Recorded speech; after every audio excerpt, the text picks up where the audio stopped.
one of our national heroes. He used to go to that pub. He was from Yorkshire. He used to bring coal to London. Captain James Cook. And he married a local girl from the East End. He then joined the Royal Navy and he started to charter and explore the world. Chartered most of Australia, New Zealand, parts of America. He also discovered the Hawaiian Islands, where he was eventually killed by the natives. Have you all heard of him before, Captain Cook? Most of you have. So he used to go to that pub, so before he went out to Hawaii.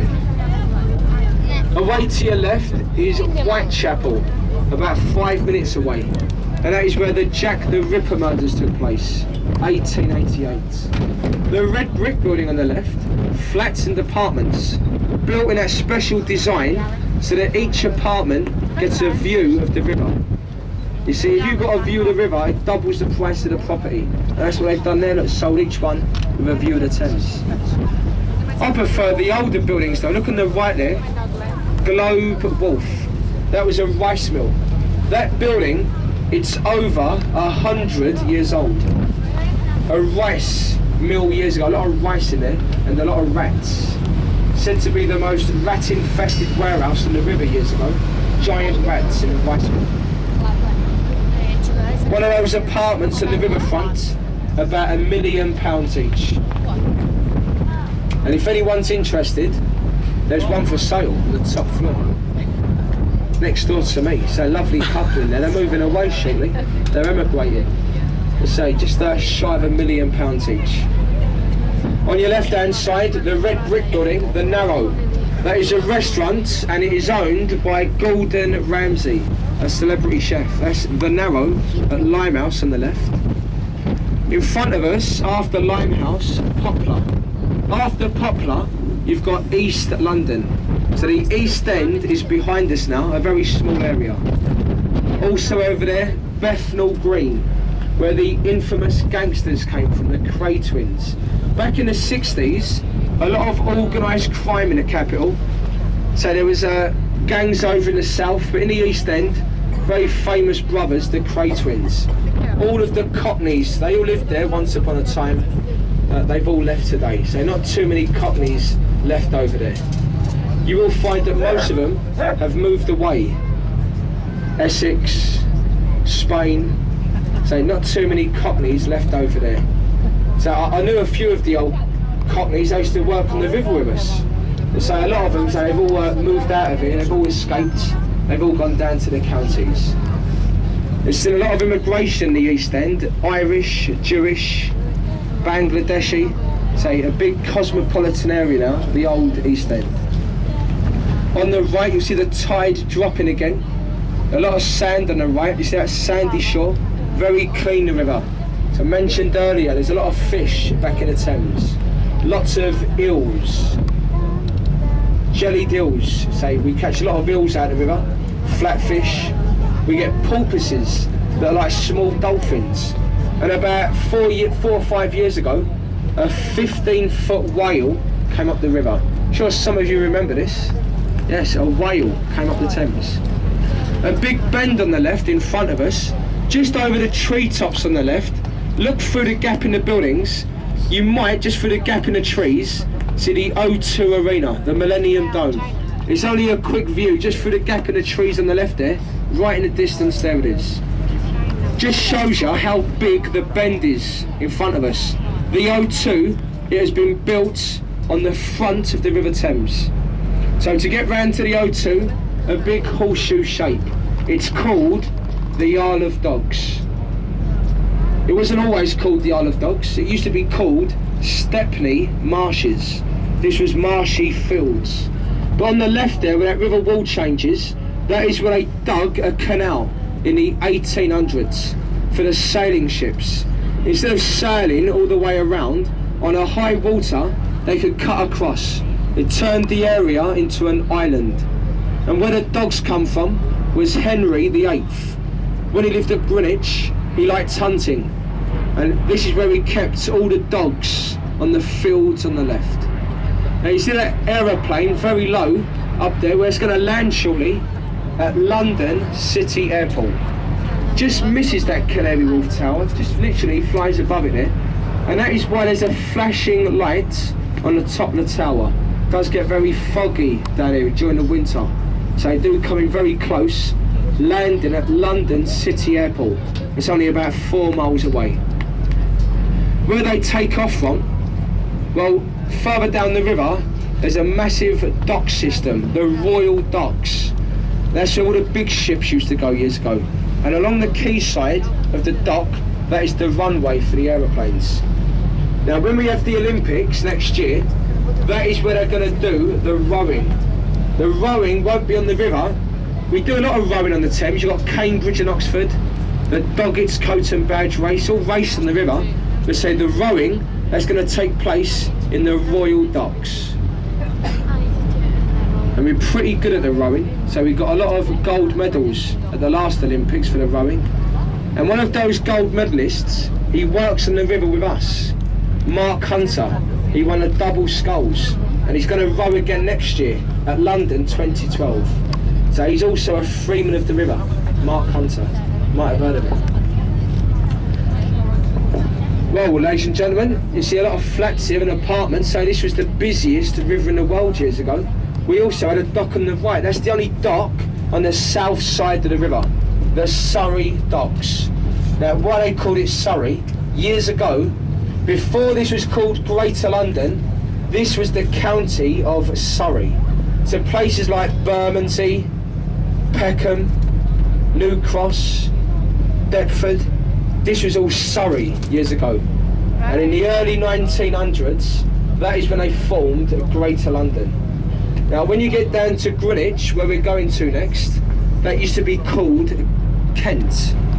That was the county of Kent years ago. But to get to Kent now, you've got to go about 10 miles ahead of us to places like Dartford and Erith. So that's Kent today, but this was Kent in front of us years ago. We've got the Millwall Dock on the left. They've shut the entrance off. Just the other side of the road is the dock. It's still there, the Millwall Dock. You might have heard of Millwall before, the football team. They play on the right in South London, just by that chimney top. That's their football ground, just over there. But Millwall is the area to your left. Because in the 1800s, when this was all fields, what they'd done, along the River Wall here, they built windmills to pump out the wet, marshy land. And that is why they called this part of the island Millwall. Now that football team was started by the Dockers from Scotland. They came down to London from Dundee and Aberdeen. They all worked in the Millwall Dock and they formed that football team. But due to the marshy fields, the team moved away. They're a South London team now, so they play in Bermondsey on the right. And just here at Deptford, you'll see stairs leading into the river. They are the Queen Stairs of Deptford. They're hundreds of years old and they can never be touched. Now we showed you that pirate ship earlier, the Golden Hind. Queen Elizabeth I, she sent Drake around the world with a license to rob certain people. And he robbed the Spanish of over £10 million worth of gold and silver. He took it off them, just off the east coast of America. He came back to London and he took anchor here at Deptford. And Queen Elizabeth, she came down those stairs, got into a rowing boat, and she was rowed out to the ship. And that is where she knighted Francis Drake, here at Deptford. You see, this is where Henry VIII formed the British Royal Navy. He used to live at Greenwich, and so this is where he started the Navy, at Deptford. It's a very deep part of the river. It's a deep ford, and that is where the name comes from, Deptford, the area on the right. And we're going to have a lot of flats on the right shortly. The area was sold off by Rupert Murdoch. He owns a lot of newspapers in this country. Been in the papers quite a lot recently. Well, we used to have a lot of ships coming here. I can even remember about 10 years ago when I first started it, ships came here unloading massive rolls of paper for the print.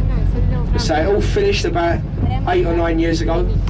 I say eventually it will be housing developments here at Deptford. There'll be a little school, little shops. So it should be built in about 5 or 6 years. There's another aeroplane up on the left. So very busy, that airport now, London City Airport. You can fly to all of the major cities all over Europe. A nice place to go where you can fly from there as well. Dublin, Belfast, so you can fly there. It takes about 40 minutes, I believe. Some really good deals as well. So you could nip over to Ireland perhaps.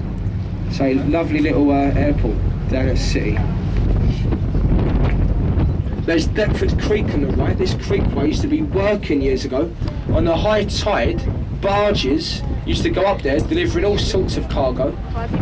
There's still a bit of commercial trade taking place. We get sand barges going in there, delivering sand for the building trade.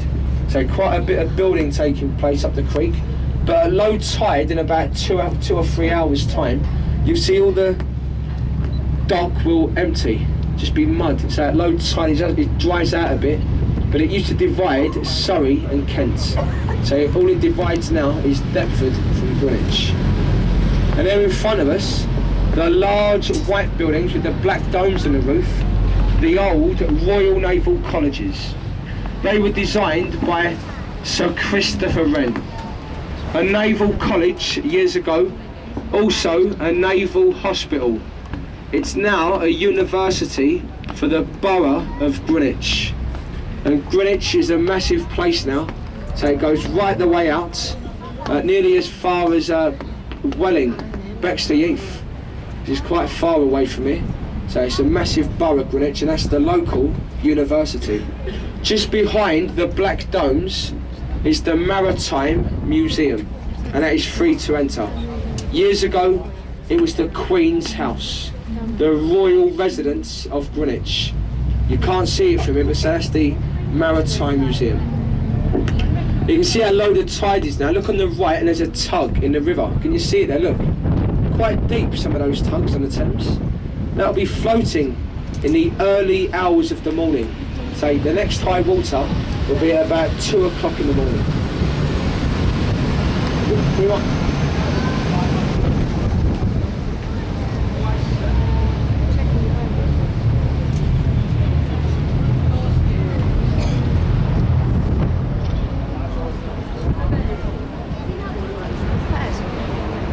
Now, ladies and gentlemen, that boat on the right is running a bit late. He's only just got there apparently, but he's going to be leaving shortly, but he's due to leave in a couple of minutes in fact, so we've got a couple of minutes spare. We're going to go down the river.